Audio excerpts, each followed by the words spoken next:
Pernahkah kamu menemukan dirimu tenggelam dalam lamunan saat sedang duduk di kafe, menatap hujan, atau bahkan saat berada di tengah-tengah pertemuan yang membosankan?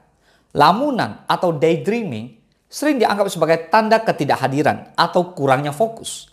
Namun, apa jadinya jika lamunan atau daydreaming sebenarnya memiliki kekuatan tersembunyi yang dapat mengubah cara kita berpikir dan merasakan? Yang pertama, mengurangi stres dan kecemasan. Daydreaming memberikan kesempatan bagi otak untuk beristirahat dari tekanan sehari-hari. Saat berkhayal, kita memasuki zona alfa, di mana pikiran kita menjadi tenang dan tidak memikirkan sesuatu dengan paksa. Setelah hari yang panjang atau perselisihan dengan teman atau membiarkan pikiran melayang ke sesuatu yang tidak terkait dan menyenangkan, dapat membantu kita menjauh dari keadaan yang mengkhawatirkan. Memiliki daydreaming sebagai alat dalam kesehatan mental kita sangat berguna, terutama ketika kita berhadapan dengan ancaman yang dirasakan atau lingkungan yang sangat sibuk. Jika merasa semakin cemas, ambillah langkah-langkah ini untuk membantu masuk ke dalam keadaan daydreaming yang lebih santai. Lihatlah jauh dari meja kerja, pekerjaan, atau gangguan apapun. Tarik nafas dalam-dalam, lalu hembuskan perlahan dan ulangi. Yang kedua, membantu menyelesaikan masalah. Daydreaming memungkinkan pikiran untuk berkeliaran dan merevitalisasi kita, memberikan perspektif baru dalam menyelesaikan masalah. Selain memiliki perspektif yang segar, daydreaming tampaknya bekerja lebih baik daripada mencoba memaksa solusi.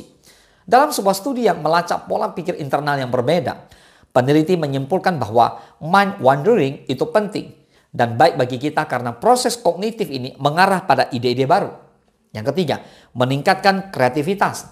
Daydreaming positif memungkinkan kita untuk membayangkan kemungkinan-kemungkinan baru dan ide-ide kreatif. Ini adalah jembatan yang menghubungkan observasi internal dengan mengeksplorasi masa depan yang diperlukan.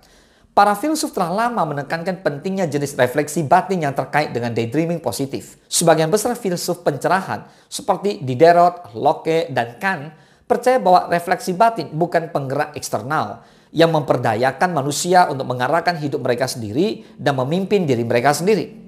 Yang keempat, meningkatkan produktivitas. Meskipun terdengar kontradiktif, daydreaming dapat meningkatkan produktivitas. Dengan memberikan waktu bagi pikiran untuk beristirahat, kita akan kembali ke tugas dengan pikiran yang jauh lebih segar dan fokus. Mungkin tampak tidak intuitif untuk berpikir kurang langsung tentang tantangan atau masalah tertentu. Tetapi studi terus menunjukkan bahwa membiarkan pikiran berkeliaran mungkin saja itulah yang kita butuhkan untuk maju. Dan yang kelima, mendekatkan diri dengan tujuan pribadi. Daydreaming positif membantu kita untuk merenungkan dan merencanakan tujuan pribadi dengan lebih baik, sehingga kita dapat mengambil langkah-langkah yang diperlukan untuk mencapainya. Meminta orang untuk terlibat dalam perjalanan waktu mental positif, di mana mereka membayangkan 4 peristiwa positif yang akan terjadi keesokan harinya, meningkatkan tingkat kebahagiaan. Demikian pula penelitian baru menunjukkan bahwa daydreaming tentang orang yang dicintai mungkin merupakan antidot terhadap kesepian, menumbuhkan perasaan koneksi sosial. So, daydreaming positif bukan hanya tentang berkhayal tanpa tujuan, tetapi tentang menggunakan waktu tersebut untuk refleksi diri dan pertumbuhan pribadi. Jadi, ketika kamu menemukan dirimu sedang berkhayal, ingatlah bahwa itu bisa menjadi alat yang berharga untuk kesejahteraan kamu. Semoga bermanfaat.